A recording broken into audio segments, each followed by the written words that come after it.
All right, story time. Same chick I've been talking about, but now I'm gonna discuss her user shitty ass friend. Welcome to the Asia Esterak Hour, where film meets conspiracy and pop culture gets a reality check. From sharp recaps to sci-fi theories and media deep dives, Asia Esterak serves it unfiltered. Let the binge begin.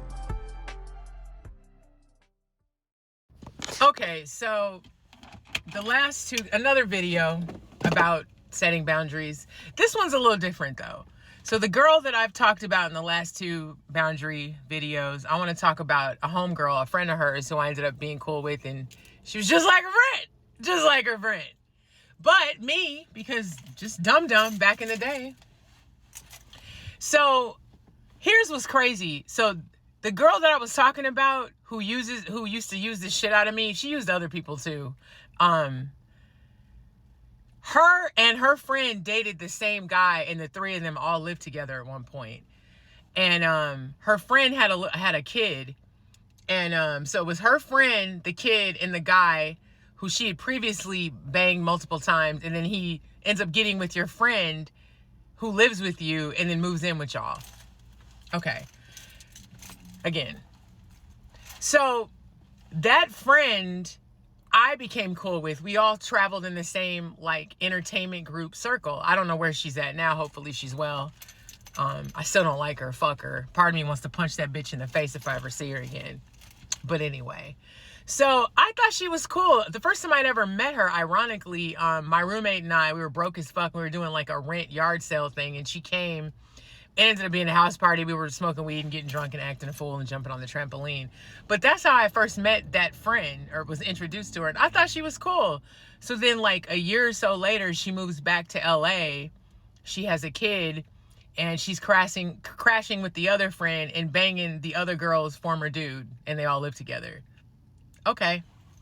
So this chick, I would go over there and hang out with them, and eventually she got me to start babysitting her daughter.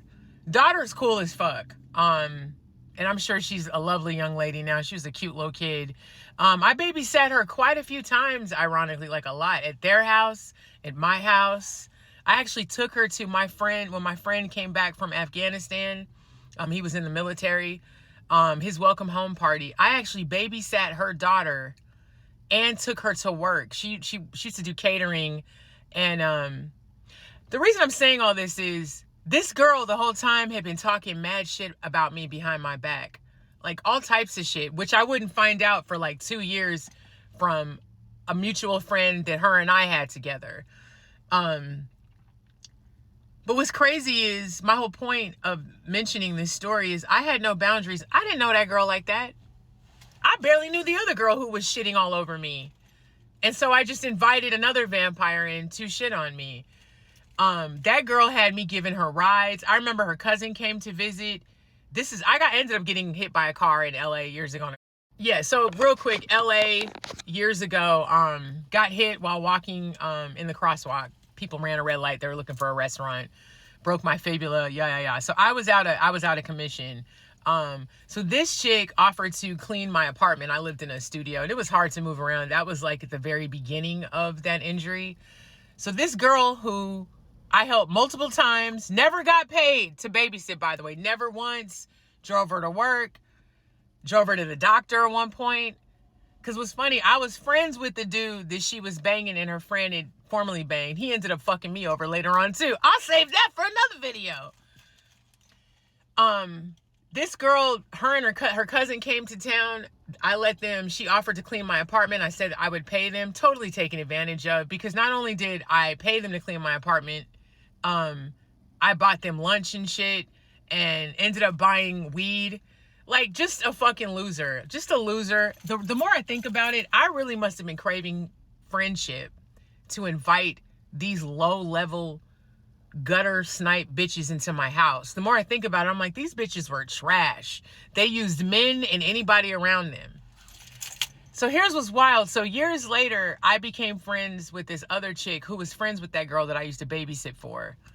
And one night, me and that friend, who I'm no longer cool with either because she was trash too. I I know part of it was me. I'm not going to blame everybody on them. That shit was me because I kept letting the shit in. Like attracts like. So I must have been a shithead myself because, you know. So that same friend, I'm hanging out at her house one night and she's talking about this girl. And she's telling me how the girl was talking shit about me, called me crazy and all this shit, called me a drunk. I used to be a big fucking drunk. Thank God I don't drink anymore. But like talking shit. And I was like, I was really blown away because I had never picked up on her like not liking me.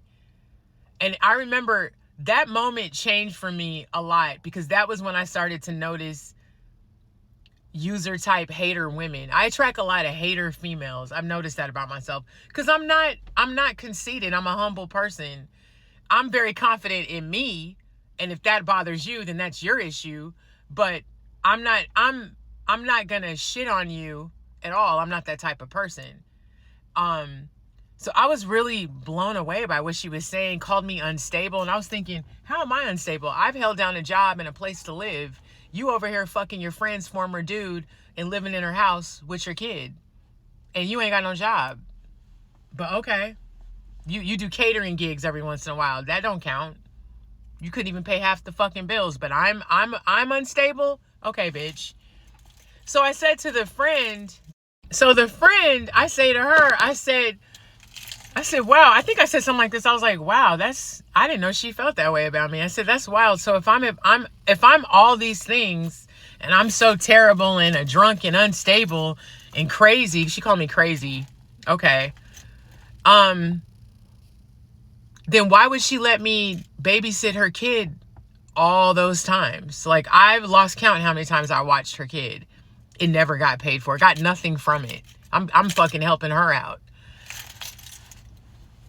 And my friend, the friend was like, I think she was taken aback too when I said that. Cause she was like, and she even said, you have a point. I was like, yeah, I said, I'm really disappointed to hear this. Like this shit makes me mad. So of course she ran back to the other girl and told her what I said. The other bitch felt some type of way cause she knew I was fucking right. So then she tried to backtrack. Well, I trust Asia and Asia's responsible. I thought I was unstable. Oh, you like me enough because I'm free babysitter, which lets me know you bitches will leave your kids with anyone. That's crazy. I could have been a fucking weirdo. I wasn't, but I could have been. And she never even knew me that well. But here's the reality. She knew my spirit enough to know that I wasn't harmless, that I was harmless, and that I was decent. But she was a hating ass fucking bitch. So she was comfortable talking shit about me when I wasn't around, but was cool with me when I did shit for her, helped her out, gave her rides and all that shit.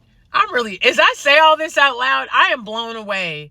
I'm actually disappointed in myself of the levels of advantage I used to allow myself to get taken of. Shit's crazy. Anyway, my whole point of all that is, again, protect your boundaries. Just because somebody's cool with somebody that you're cool with don't mean they cool. Because the bitch that I was cool with wasn't even cool.